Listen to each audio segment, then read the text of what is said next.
So Connor joins us now. I guess I got to ask Connor, I mean, it's been a while now. You've been able to work with this group, but not exactly in game form. How ready are you to go here once we hit this spring of 2022? We're excited. There's a lot of learning to do. I think, our roster is very young in terms of game experience. And so certainly a learning curve to get over. But the excitement is palpable. I think every day is a blessing for these guys, and they understand that. The old cliche that can be taken away from you at any time. We lived it and went through 18 months of not playing. And so these guys are ready to go. They're excited. Like I said, there's going to be mistakes made, but they're flying around and ready to go.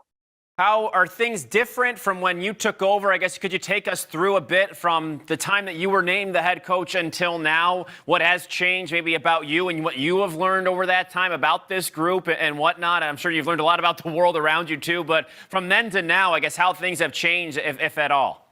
Yeah, I think our job description changed a lot. Last year we were guidance counselors as much as anything and trying to manage emotions and trying to manage our roster and keep them together. And for the first time ever, right, normally you can go meet in the film room, you can go out on the field, and that is part of unifying your group. And for the first time ever, we were trying to unify our group across, the country and really across North America with our Canadians, someone being at home last year. So, it was an interesting challenge. And for a lot of ways, it was great. It was great for us to get deeper and talk about some of these things and have some awesome conversations about anything and everything to keep our group together. And on the flip side, now that we're back, it's awesome to put it to work. And it's awesome to be able to reference some of those things that we discussed and all the great parts about being a part of this program, being a part of this brotherhood. The Big Red tradition so strong and such a long, tradition of very much the same. What we expect of our guys day in, day out hasn't changed,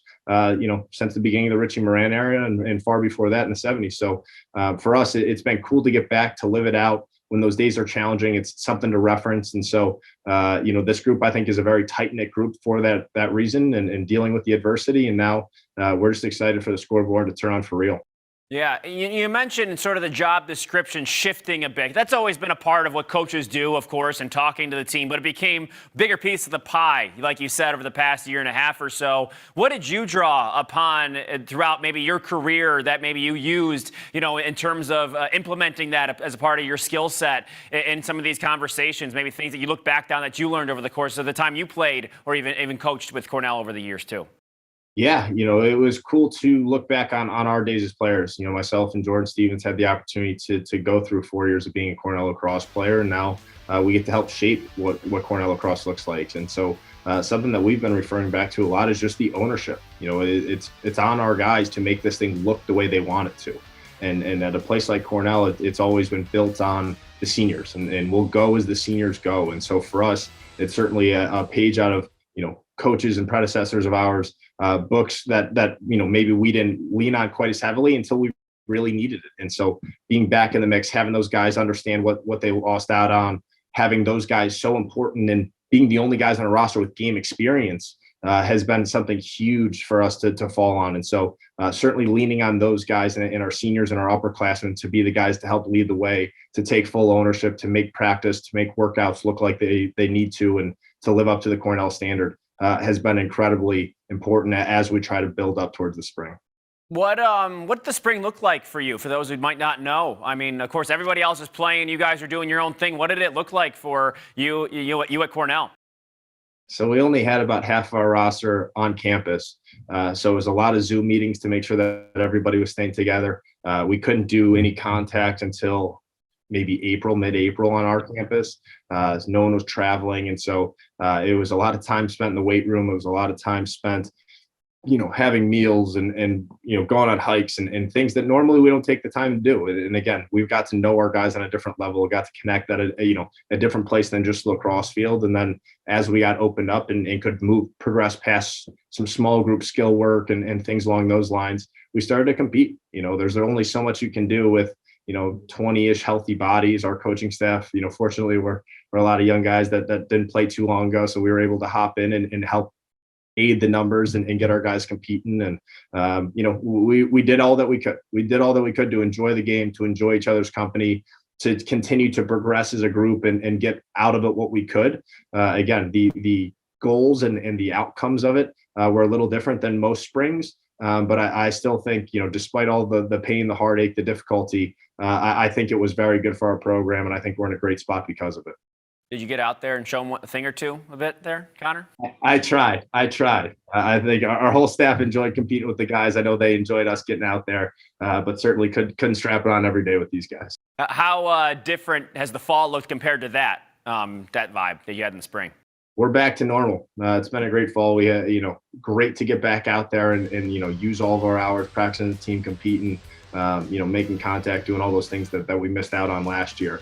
Had a great fall scrimmage with Maryland a few weeks ago, and now into the individual sessions and that portion of the fall. So it's been great. It's been busy. It's been hectic, but it's so nice to be busy again, doing those sorts of things. Yeah, absolutely.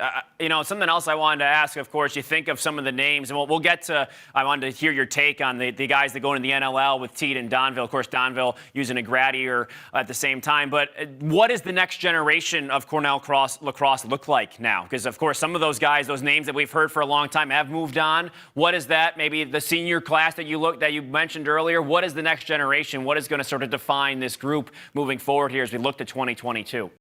Sure. Yeah, we lost a ton of great players. When you lose generational talents and Teat and Donville and back-to-back #1 overall picks, certainly it leaves areas to build on it and guys that you got to find who can fill roles. And so, we're fortunate, again, that this blueprint hasn't changed. And this blueprint was here far before myself and Coach Stevens, and will be here hopefully long after. But, next man up mentality. We've got some great athletes, some great lacrosse players, tough, hard-nosed kids that work their tails off. And so we're excited. There's been great competition up to this point in the fall, and we're excited for guys that haven't played a college game to, have to help us on game day. And we think we've got plenty of those guys that are up to the challenge, and now it's getting them ready for a long, grueling season, throughout the course of the spring. But just that Ivy League slate is so challenging. So we're excited to see how these guys stack up and get ready to manage the adversity, because, you can simulate it, you can create it, but ultimately nothing is able to look like a full season and look like the adversity in the middle of the game and throughout the course of the year. So it's a challenge that, again, we're going to have to learn on the fly, and we're going to have to lean on our leaders, but we think we got the right guys in place. Who has been stepping up for you? I know you've named your captains as well. Who are the guys that you've seen taking that step forward throughout this period of time? Yeah, we've had a handful of guys, and I think, for us, our juniors have only played 5 games, and all 5 of those games in 2020 were on the road. And so there's a big group of, part of that group that wasn't even on the bus at that point. So I think, starting there, you've got guys like Aiden Blake has done a great job. I think our sophomores who have yet to have a full year, a true fall experience, have a lot of upside. We've got Jack Follows that has done a great job on the defensive end for us. We've had CJ Curse, we've had Hugh Kelleher, on down to our freshmen. Our freshmen have been great, showing up in, a situation that they're not fully aware of everything that has happened before, but, those guys missed out on some high school ball. And so, it's been an interesting build. There's been a lot of guys that we haven't spent a lot of time on the field with. That's been great to see those guys continue to grow up. And so I'm excited. I think, obviously I can only name a few there, but, groups as a whole have done a great job holding each other accountable and living up to the standard. Yeah, and that's what it's all about. You sort of, like you said, you've had to measure things on your own as time has gone on, really, to be able to see how things will stack up and then find ways to sort of manufacture adversity, like you said, too, over the course of the few weeks and months you've had the guys, around and playing all together. That's it. And we've got a strength and conditioning coach who is as good as it gets at helping our team prepare and creating, adversity, creating situations that are disadvantageous and making our guys work through that, communicate through that. So a lot of credit to Coach Halley for building the fiber that is Cornell lacrosse, and he continues to make us better every single day. Yeah, like I mentioned adversity. I'm glad you took it the way I thought. I mean, adversity on the field is what I'm saying, because there's been plenty of it off the field, right? These last few days, they haven't needed you to manufacture that, Very true. Yeah. And I guess I mentioned Teat and Donville. I mean, what does that mean for your program? I guess to think of the talent coming out of there when you've got 2 #1 picks in a professional lacrosse league, I guess, year after year. And they're going to be big parts of those franchises. Donville, when he finally jumps on with Panther City after next year, and Teat this year, the face of the Riptide. I guess, what's that mean to you? I mean, you know those guys as well as anybody, right? Yeah, I'm just proud of those guys. I think those are guys that are incredibly talented, but just the type of people, the type of teammates, those are the guys that ultimately go in those positions. Obviously, you have to have a certain level of talent, and you got to be a game changer on the floor. But the locker room guys and the presence that they have and the ability to bring everybody up around them says a lot about those guys. And quite honestly, it's something that we've held dear at a place like Cornell. We're looking for those guys that help bring everybody else around them and raise the standard and push the pace on every guy that's on the team with them. And so the competitive spirit, the hard work ethic, and just those guys, the pure ability is pretty incredible. But so proud of those guys, and certainly feels good for our program to see those guys move on and hopefully go on to Hall of Fame careers. Yeah, and Teet, of course, played really well this past summer in the PLL. As that sort of helps too to see him get back out there in the field game. I'm sure you're like, okay, this is what everybody missed maybe last spring too, and seeing Teet out there in the big red uniform. That's it.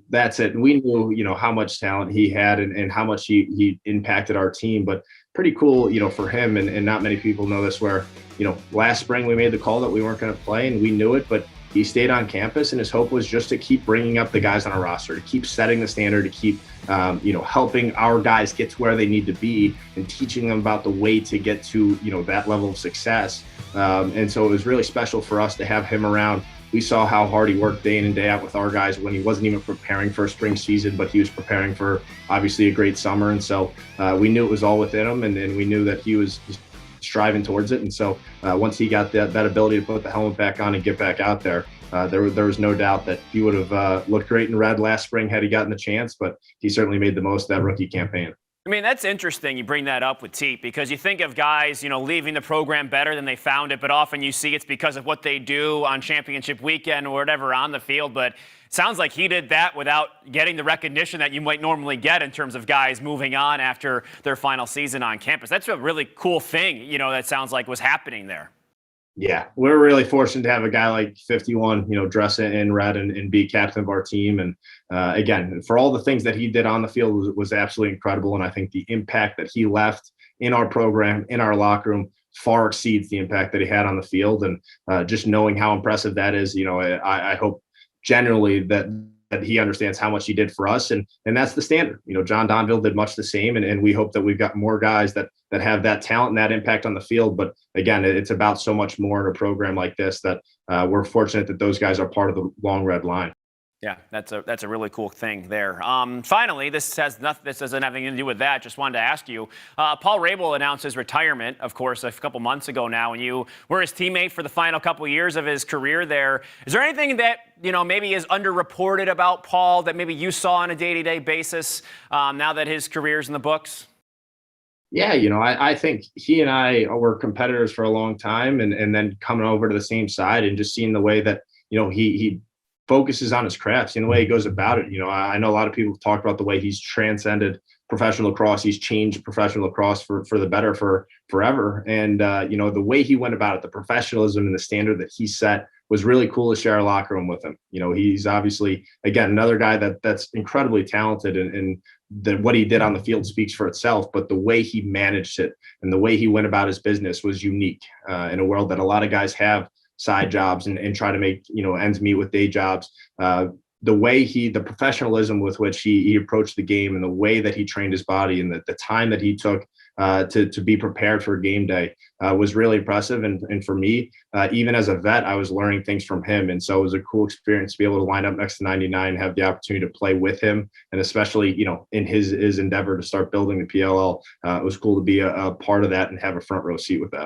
And we had the spring premiere on a couple weeks ago, and I did the games for Team USA, and to see sort of the next generation come through, and it was so really striking within that weekend to think of the guys that weren't around, that there anymore, because of the Joel Whites that have moved on, the John Galloways, of course, Greg Gorenlian, guys that were on that gold medal team. That's kind of probably surreal for you, too, to sort of see that, the recycling, I guess, of the great talent coming up with some of those guys that have been mainstays on Team USA for a long, long time.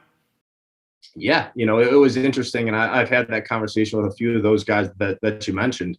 That the guard had been the same for so long, and a lot of the guys since I got professional lacrosse, I just finished my 7th season, had been a lot of the same, at all-star games, at USA weekends, at indoor events, at outdoor events, whatever it might have been.